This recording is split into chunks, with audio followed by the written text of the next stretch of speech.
We don't want you here anymore. Leave, you lazy person who works from home, my sister said angrily. Even my parents agreed. Leave, I'm tired of a family that doesn't appreciate me and my dog. If they're going to act like that, then I'll do what I want. That's when I decided to get back at them. My name is Kathy, I'm 33 years old and single. I design websites as a freelancer, which means I can work from home using just my laptop. I have a spot in my house where I work, and I set my own schedule. Even though I had a good job, my parents started to interfere with my work about 2 years ago. One day, while I was working at home, my parents came over to visit. As soon as they walked in, they glanced around the room and began talking. Mom, this house is really spacious. It feels like we could live here too. You're right, there's even a spare room. Plus, it seems like a waste for Kathy to live in such a big house alone. Yeah, let's do it. We're moving in this weekend. My parents didn't even acknowledge me and made all the decisions without consulting me. I made it clear that I didn't want to live with them and said, "Hold on, I don't want to live with you guys. What are you talking about?" My father's face turned red with anger, and he shouted, "You took control of this house, claiming it from your uncle, trying to make it yours. You've hit a new low. Take over?" I simply had a conversation with uncle, and he gave it to me. Don't try to justify yourself. In any case, our old house is crumbling. Your mother and I are moving in here this weekend. In reality, this house was a gift to me from my father's brother, my uncle, who always spoiled me. The ownership is still under my uncle's name, but he gave me permission to use it however I want. According to my father, our family home had deteriorated significantly and required extensive renovations if they wanted to keep living there. My mother doesn't work, and my father's income isn't very high, so renovating the house wasn't feasible. That's why they targeted the house I inherited from my uncle.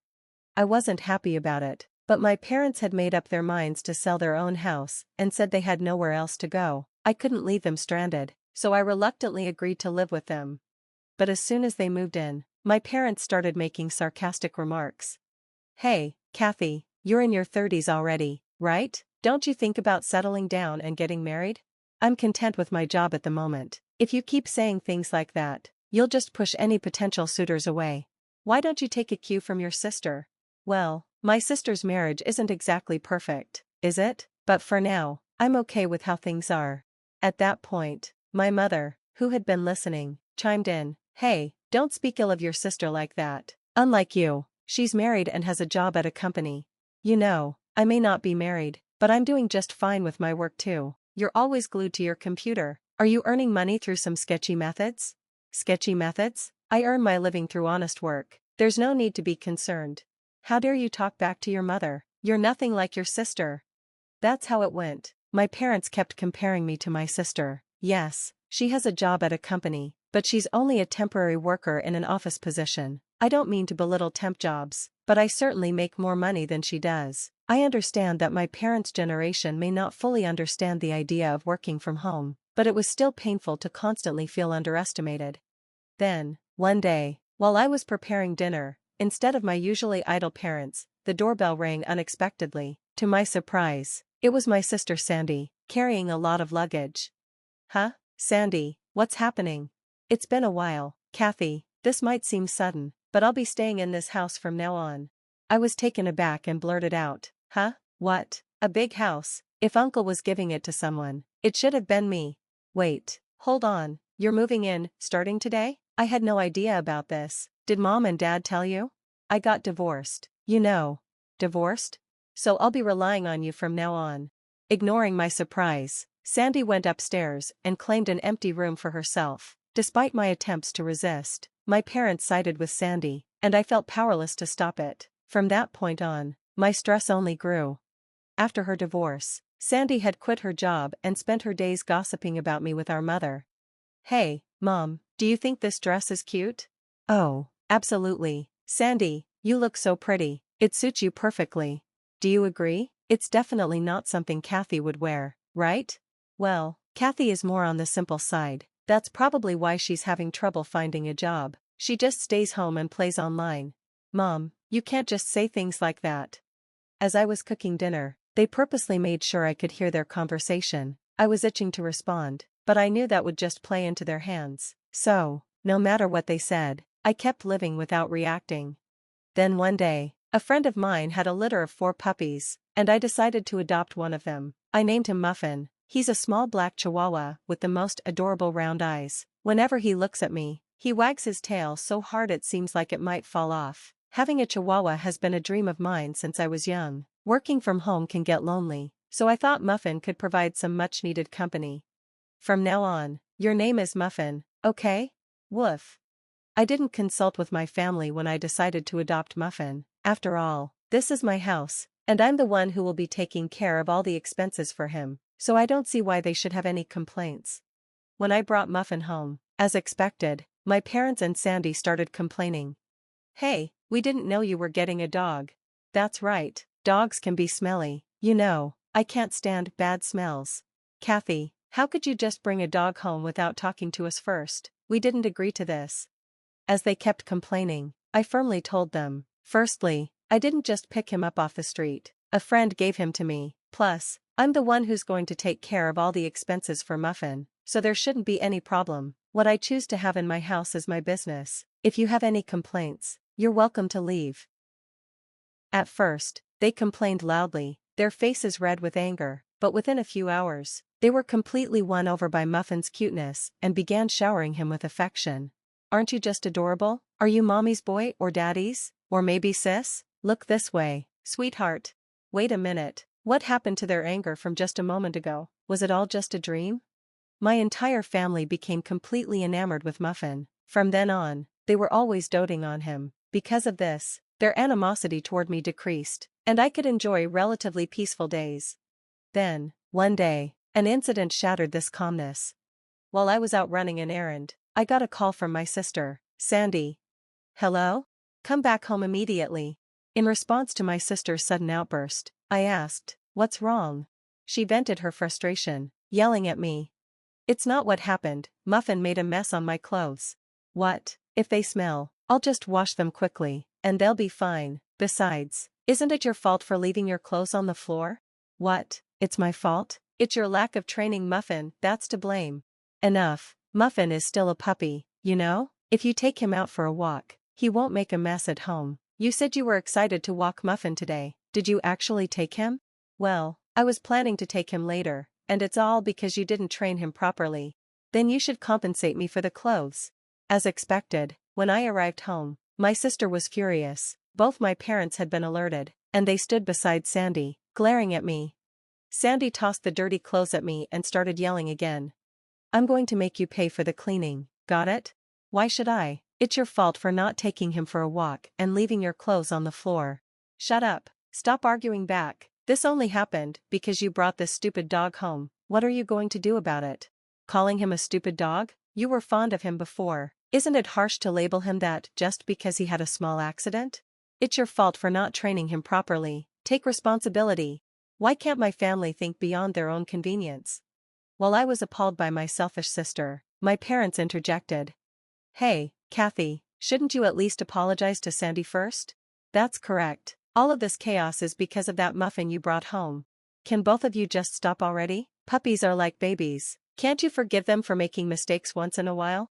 Pathetic. This mess is all because of this dumb dog. Kathy, you made the right choice by not getting married. If you were a mother, I doubt you'd raise a decent child. What? How could you say that? If you took him for walks properly and kept the house tidy, none of this would have happened. Finally, my sister raised her eyebrow and pointed at me, saying, I've had enough. I don't want you or this stupid dog here. Get out of this house. What? Didn't you hear what I said? I said leave. We don't want a freeloader who works from home here. A freeloader who works from home? How can someone who's currently unemployed say such a thing? And who do you think is covering the household expenses? It's me. As I stood, stunned by my sister's absurd remark, even my parents joined in.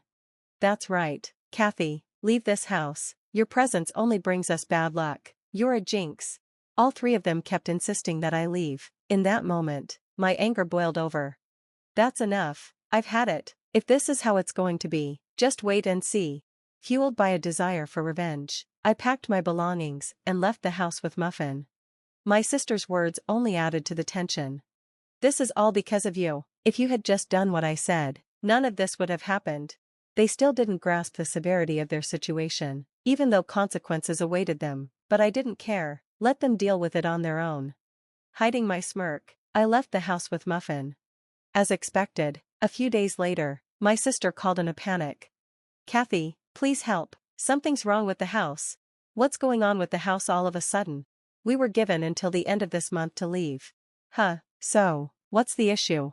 What do you mean, what's the issue? Why are we being told to leave? Well, I've made the decision to sell the house.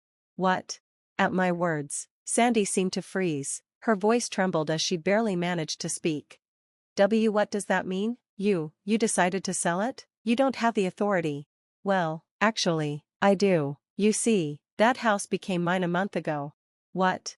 Yes, I officially inherited the house from my uncle, and yes, the title is in my name. It's no wonder Sandy was shocked. I hadn't mentioned this to anyone. You're joking, right? Even if uncle transferred the title to you, you can't just sell it like that. I was concerned too, but right after you told me to leave, I spoke with uncle. He confirmed that the house is now mine. Kathy, he said, do whatever you want. You should get away from that awful family as soon as you can. That can't be.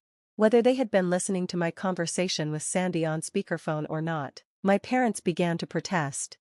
Kathy, stop this nonsense. We have nowhere else to go if we leave this house. That's correct. It's unthinkable to treat your own family like this. If you're a good daughter, show some respect to your parents. Respect? I questioned them quietly. What are you talking about? You've always favored Sandy over me. Who do you think has been supporting your lives for the past few years? You all had nowhere to go, so I reluctantly let you move in with me. With an unusually firm tone, my parents were left speechless. Without waiting for a response, I continued. Who treated me and Muffin like burdens and kicked us out? It was all of you, wasn't it? Trying to find happiness by forcing out the original resident is shameless. You people belong in hell. At my outburst, my father pleaded. Please, help us, we're sorry. I don't care, figure it out on your own, you fools. With that, I hung up the phone with a loud click. Then, I blocked every family member's contact. Seeing me raise my voice, Muffin looked up at me with a worried bark. I'm sorry, Muffin, for shouting. It's okay now, I'll protect you. I'm really glad I could rescue you from that family that treated you so poorly. Later on, it seemed my parents and sister were forced to leave the house at the last minute. Despite their desperate attempts to cling to it, they had no choice. With my father's meager income and my unemployed mother and sister, it's unlikely they can lead a decent life. Rumor has it that my sister is constantly being pressured by my parents to find a job. Their family dynamics seem to be deteriorating by the day. Although I have no interest in how they're doing, it's clear that their living situation has worsened since I left. It's a classic case of getting what they deserve. They brought it upon themselves. Meanwhile, I'm enjoying my days filled with joy with my beloved dog in a new pet-friendly apartment. I can work whenever I please, and there's no one to complain about it anymore. I can use my earnings solely for myself and my dog. I'm incredibly content with my life now. Muffin, let's head to the dog park today. Woof. Muffin seems more lively. Maybe it's because that noisy family is gone. From now on, I want to protect Muffin for the rest of our lives and lead a peaceful existence.